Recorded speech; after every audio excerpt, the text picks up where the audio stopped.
नमस्कार। आज हम बात करने वाले हैं जोसेफ मर्फी की एक बहुत ही कमाल की किताब the power of your subconscious mind के बारे में और समझेंगे इसके कुछ बहुत ही खास सिद्धांतों को।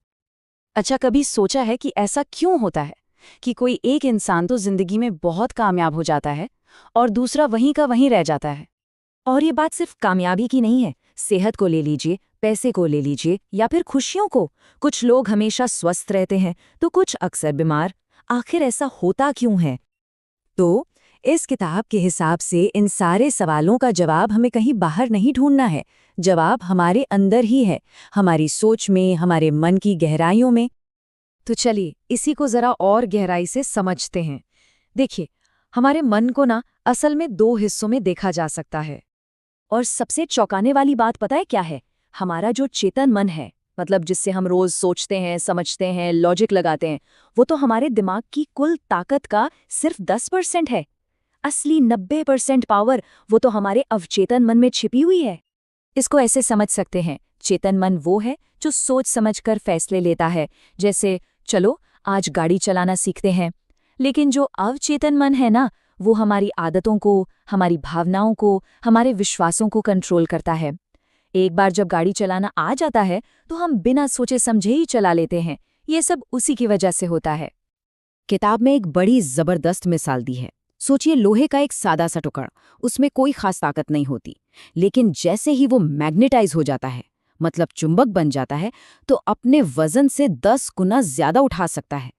बिल्कुल वैसे ही जब किसी इंसान का अवचेतन मन आत्मविश्वास से लबालब भर जाता है ना, तो वो कुछ भी, सच में कुछ भी हासिल कर सकता है। तो फिर सवाल ये उठता है कि मन का ये जो अनदेखा हिस्सा है, ये सबकॉन्शियस माइंड, ये आखिर काम कैसे करता है?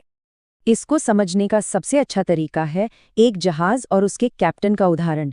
हमारा जो चेतन मन है वो कैप्टन है जो ऑर्डर देता है, और हमारा अवचेतन मन वो है जहाज जो बिना कोई सवाल जवाब किए चुपचाप उन ऑर्डर्स को मानता है और बस उसी दिशा में चल पड़ता है। और देखिए, सबसे जरूरी बात यह है कि हमारे अवचेतन मन को ना सही और गलत में कोई फर्क नहीं पता। वो बिल्कुल एक बच्चे जैसा है। हम जो भी सोचेंगे, जो भी महसूस करेंगे, चाहे वो अच्छा हो या बुरा, वो उसे ही सच मान लेगा और उसे हकीकत बनाने में लग जाएगा। किताब में एक सिंगर की कहानी है। उसे स्टेज पर जाने से बहुत ज्यादा डर लगता था। तो उसने क्या किया? उसने अपने मन में बार बार ये दोहराना शुरू किया कि मैं सबसे अच्छी सिंगर हूं। और नतीजा पता है क्या हुआ? बस इसी एक सोच ने उसके सारे डर को खत्म कर दिया और उसने वो कंपटीशन जीत लिया।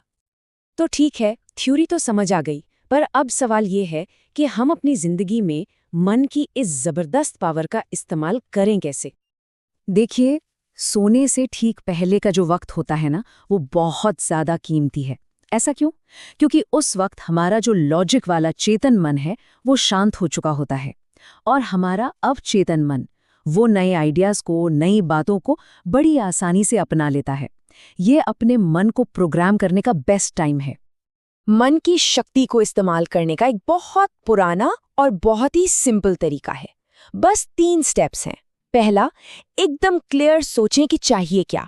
दूसरा, पूरे दिल से यकीन कर लें कि वो चीज मिल चुकी है। और तीसरा, उसे सच में पाने के लिए तैयार रहें। चलिए अब एक असल कहानी सुनाता हूँ। मॉरिस गुडमन, जिन्हें लोग मिरेकल मैन भी कहते हैं, इनकी कहानी शुरू होती है इस नंबर से, 103। एक प्लेन क्रैश में उनके शरीर की 103 हड्डियां टूट गई थीं। उनकी हालत इतनी ज्यादा खराब थी कि डॉक्टरों ने तो हाथ खड़े कर दिए थे, पूरी उम्मीद छोड़ दी थी। उन्होंने कह दिया था कि मॉरिस बस कुछ ही दिनों के मेहमान हैं। लेकिन मॉरिस ने हार नहीं मानी। अगले 8 महीनों तक वो हॉस्पिटल के बिस्तर पर पड़े रहे और अपने मन में सिर्फ एक ही तस्वीर देखते रहे, एक ही ख्याल को बार बार दोहराते रहे। और नतीजा क्या हुआ? ठीक क्रिसमस वाले दिन मॉरिस गुडमैन अपने दोनों पैरों पर चलकर हॉस्पिटल से बाहर निकले।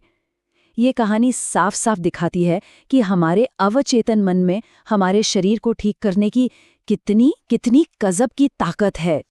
तो इन सारी बातों से, इन कहानियों से हमें एक बहुत ही जरूरी चीज सीखने को मिलती है।